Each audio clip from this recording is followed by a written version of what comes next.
Thanks, Bethany. There was a moment worth remembering last week, one for the big book of history. It was a matter of a few minutes' duration in the House of Commons when Conservative MP for North West Leicestershire, Andrew Bridgen, spoke about harms caused by the products marketed as COVID vaccines and called for their complete suspension because of, and I quote, clear and robust data of significant harms and little ongoing benefit. He referred to peer-reviewed research by cardiologist Dr. Aseem Malhotra, who has described the rollout of the BioNTech Pfizer product as, quote, perhaps the greatest miscarriage of medical science, attack on democracy, damage to population health and erosion of trust in medicine that we will witness in our lifetime. Strong stuff indeed. As I say, it was quite a moment. He said a great deal about 500,000 yellow card reports of adverse effects, about a journalist from a major news outlet who told him about being bombarded with calls from people hurt by the jabs, how that journalist thought it the biggest scandal in medical history in this country, but feared that if he were to say as much in his newsroom, he would lose his job. He spoke about how reanalysis of Pfizer's own data, published in peer-reviewed journal Vaccine, showed one serious adverse effect for every 800 jabs given, about how other medical products have been completely withdrawn after far lower incidence of harm. He mentioned the withdrawal of the swine flu jab in 1976 after Guillain-Barré syndrome was caused by it in just 1 in every 100,000, and the rotavirus jab taken off the market after causing a form of bowel obstruction in 1 in every 10,000 children. He said the benefits of the vaccine were close to non-existent. He talked about members of the JCVI having huge financial links to the Bill and Melinda Gates Foundation, running into billions of pounds. He quoted the former editor of the BMJ, Richard Smith, who said in 2016 that medical research misconduct was rife. Quote, something is rotten in British medicine and has been for a long time, he said. He quoted Richard Houghton, editor-in-chief of The Lancet, who said in 2015, quote, science has taken a turn towards darkness. Bridgen concluded, we have already sacrificed far too many of our citizens on the altar of ignorance and unfettered corporate greed. Mr. Bridgen's statement was memorable. What made it feel like history in the making, though, lay in the response by Maria Caulfield, Parliamentary Under-Secretary of State at the Department of Health and Social Care.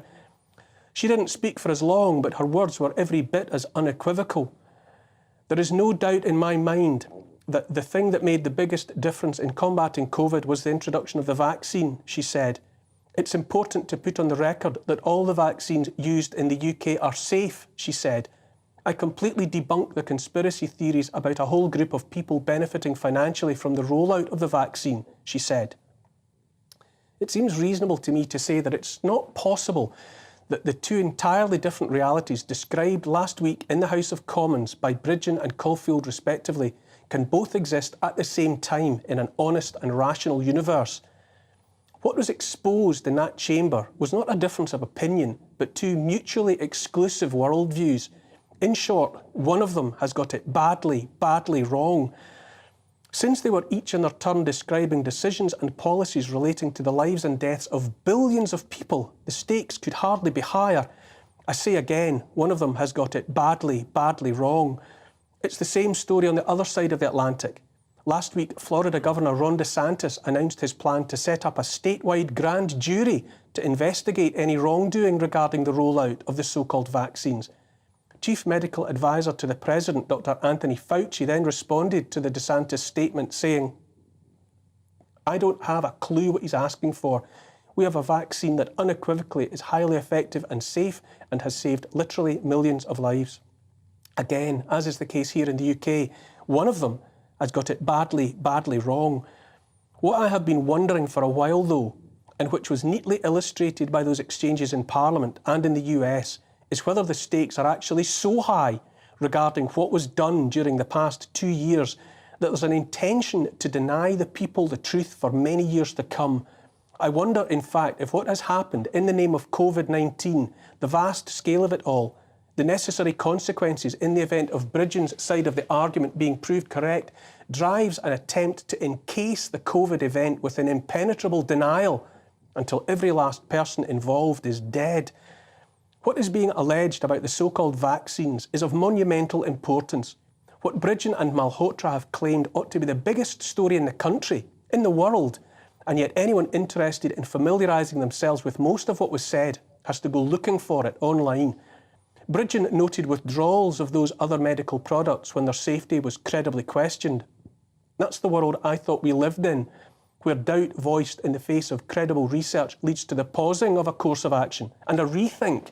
And yet here we are, with peer-reviewed research demonstrating 1 in every 100 people receiving the Pfizer jab suffers a serious reaction, and medical professionals of unimpeachable credentials urging at least a pause in the rollout, if not a full and final stop. And still, the government-sponsored adverts are everywhere, in the mainstream and online, inviting people of all ages to take even more of the same product. Dr. Malhotra said on this channel last week, in relation to the Pfizer jab, quote, "The original trial data, which was reanalysed, suggested one was more likely to get serious adverse effects from the vaccine than one was to be hospitalised with COVID." What does that mean? It means if that is correct, which it seems to be, it should never have been approved in the first place. Questions have been asked all over the world about blood clotting and any possible connection with the AstraZeneca product. Countries across Europe have stopped using it, and it's no longer being given to people under 30 in the UK. It's worth noting that on Wednesday, Pascal Soriot, Chief Executive Officer of AstraZeneca, was knighted by King Charles for services to life sciences in a ceremony at Windsor Castle. All around the world, there is mounting evidence of deaths and injuries caused by the so-called vaccines. There are more and more excess deaths, people of all ages dying every day, deaths unrelated to COVID. Pause for a moment to consider the following.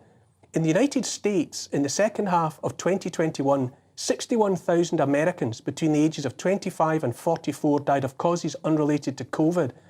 The death toll of the same age group during the decade-long Vietnam War was 58,000. Here in the UK, at the start of the lockdown in 2020, in the week ending 23rd of March, there were 1,379 excess deaths. In the week ending 21st October this year, the figure was 1,822. There are more people dying every week now of causes unrelated to COVID than at the height of the pandemic. Daily we were invited to look on in horror at the COVID death toll. Where is the outrage about these latest deaths? The round-the-clock coverage. Dr. John Campbell, a regular contributor to this channel, said last month in relation to the ONS data regarding those excess deaths, there is something pretty horrible going on. Over 1,800 deaths a week, more than we would expect, and it's been going on for a long time now, and we need an explanation. What we get instead is the relentless continuation of the rollout, the push to get boosted. Fauci in the US and others here in the UK say we're still in a pandemic. If that's true, it's the longest lasting pandemic in modern history, much longer than the Spanish flu pandemic at the end of the First World War. The concern being voiced now by Bridgen and Malhotra has been being shouted from the rooftops by many, many others for years. For as long as we've had the products marketed as vaccines, there have been voices asking questions, and those were silenced, derided, ridiculed, reputations ruined. Back in 1995, US physicist Carl Sagan demanded restless inquiry from all scientists. Science requires an almost complete openness to all ideas, he said. On the other hand, it requires the most rigorous and uncompromising scepticism. And so how did we get to where we are now? When did we set aside uncompromising scepticism and decide to live in a world in which we must, all of us, do precisely what we're told by our governments and their preferred experts without ever raising so much as a questioning voice? The chamber in which Bridgen made his speech was all but empty because, with a few exceptions, apparently none of the rest cared to listen to what he had to say about a course of action affecting tens of millions of lives here in the UK and billions around the world. Let's give the devil his due. Let's imagine many are daily in receipt of messages raising the alarm, but find their survival in the world of politics means they keep stum rather than rock the boat. I hear from other journalists saying they're in contact with MPs, with medical professionals, with high-profile media types, all of whom have decided now to stay well clear of the so-called vaccines. Some of those people have taken some jabs, some none. But the fear of speaking out, the culture of silence in the face of what so many know to be an egregious wrong, is enabling the narrative to persist largely unchallenged. The behaviour of governments and corporations in the last 2 or 3 years has changed the world. It might still look the same, more or less, but in all the ways that matter, it has been altered. Those who are awake to it all perceive a new reality and wonder how on earth they missed the signs for as long as they did. That all but empty House of Commons said loud and clear that the powers that be, the allied powers of governments and corporations, no longer feel the need to be answerable in any meaningful way to the people. Paradoxically, their absence from the chamber only made them more glaringly visible. The willful blindness about the vaccines is just the tip of the iceberg. Soaring excess deaths in all age groups, the complicated truth of the war in Ukraine still not openly discussed, the greatest transfer of wealth in the history of the world, the wholesale erosion of our rights, the nudge away from cash and towards central bank digital currencies. People are freezing in their homes and turning to food banks in what has been a first world country.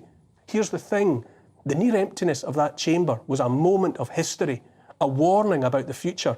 If our MPs don't care enough about harms to populations around the world to turn up and listen to one of our own, then it's time we reminded the whole damned lot of them that we are still here. They might have their hands over their eyes, but we can see them. They keep their mouths shut, but the silence is deafening.